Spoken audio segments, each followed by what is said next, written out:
Hey everybody, it's that time again. I figured you guys probably deserved a break from this thing. I'll get the final part of the assembly up for you some point this week, and then we'll look at the adjustment a little after that. Anyway,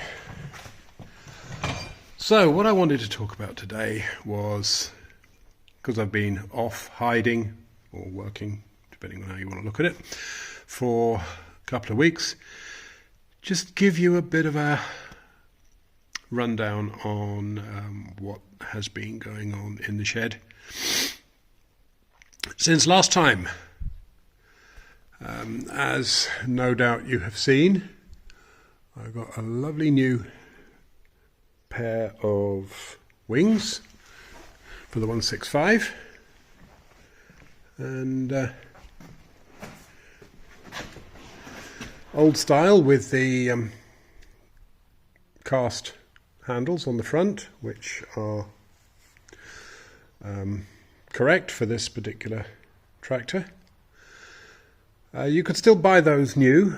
They're made in Turkey, as a lot of the best quality Massey tin work seems to be nowadays. They still make a lot of old Massey tractors in Turkey, and using a lot of the original dies for pressing, and you can still get these. Some of the cheap ones I've seen, you have wrinkles around the pressings here, which these don't have. They come complete with those cast handles, which surprised me, to say the least. And all the holes line up. They seem to be a pretty good reproduction of the originals.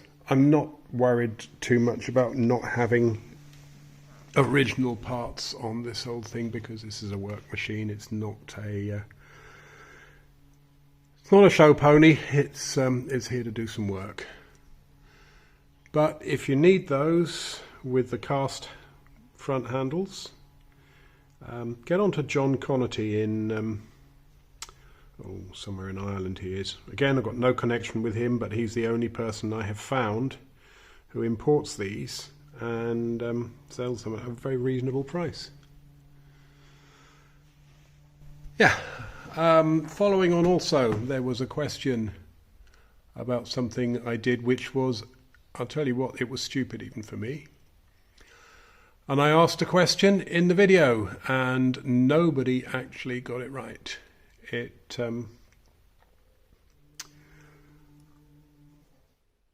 was, if you look at the final drive, and you will see that there is,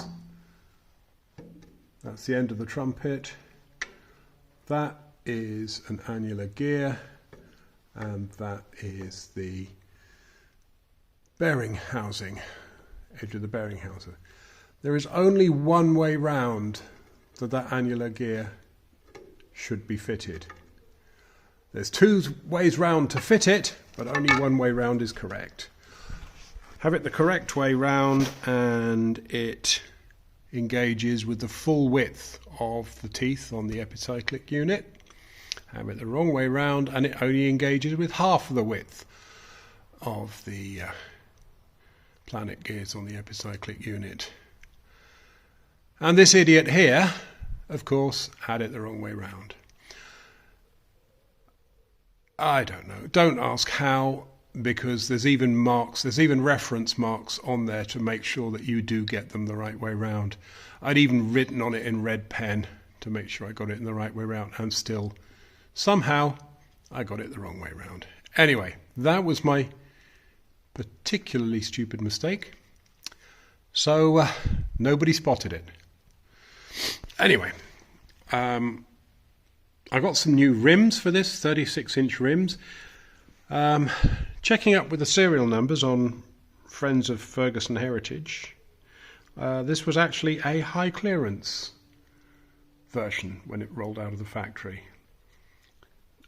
Since then, someone's put a standard clearance front axle on it and 36-inch wheels on the back, which convert it back into a normal version. I am on the lookout. I mean, you can still buy the high clearance kingpins for the front. Come on, focus, there's better. You can still buy the high clearance kingpins. I think they're 1.5 inches taller than the standard ones, but anyway, you can buy them. I don't have them, but I'll get a set at some point.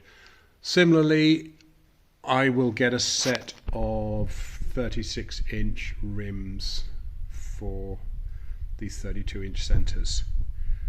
They are available, you can get them, it's just I haven't got around to buying them yet. I will at some point.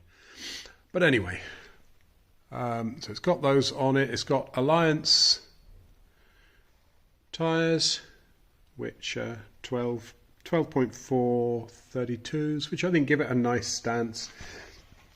I repainted the centres. Where somebody had splashed a bit of red paint, a bit of silver paint on the red for the outer part of the centres, I was cleaning it off and I was going to repaint them, but I kind of like the look of it. It matches the rest of the thing.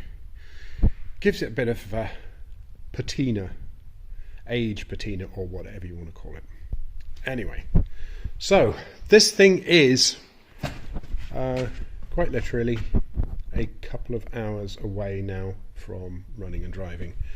Once it's driving, I will get it moved out of the shed here and start to work on this thing. I've been collecting parts for it now for a while. I've got a lot of parts now. The only thing I'm struggling to get is front axle parts, because the 175, you can see from the front casting there with that little U-shaped bit in it, upside down U-shape, and the tower for the power steering, and the fact that the steering arm is high up above the head and the pitman arm for the steering box is pointing upwards, all of that is straight off a 65. So I'm looking for is someone who's braking a 65 that has a better front axle than this, and I thought I'd found someone, but it turns out I haven't. Anyway, I've collected a lot of other parts. I've got me engine rebuild kit in the shed there, courtesy of these kind people. Well, actually I pay for it, so they sent it, that's all. Yeah, I've got a lot of smaller parts. I've got... Actually, no, sorry. No, the engine rebuild I got for this is straight from Perkins. It's a Perkins one. Anyway, I'm going to get the engine out, have the deck skimmed. I'll also get the head skimmed. I'll get it hot dipped and cleaned right back to bare metal. And then I'll start stripping this down, cleaning the parts, evaluating the parts, cleaning, sandblasting, repainting. It's going to be a nut and bolt rebuild, this one. So I'm struggling to find the right wheels for it. I found a set of fronts minus the rims, which is, I expect the rims are going to be as hard as any other part to get. I've found a set of rears, but at the moment they're on a 1085. Now whether I have to buy a 1085 to get the rear wheels for this, or 1080 rather, that's a good question. Watch this space, you never know what might happen. Anyway, the 175 is the next under the knife, but there'll also be some bits of 590 in, as I've been gathering parts for this as well.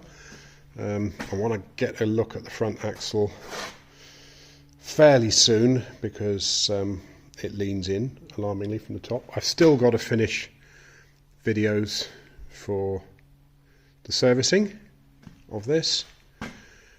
Again, I'll need to see if I can find some correct wheels for the back, because those are off 3060 or something like that. Anyway, that'll do for now. So Yeah, sorry it's not more exciting, but it's got to be more exciting than the hydraulic stuff. Anyway, thanks a lot for watching, and see you next time. Bye.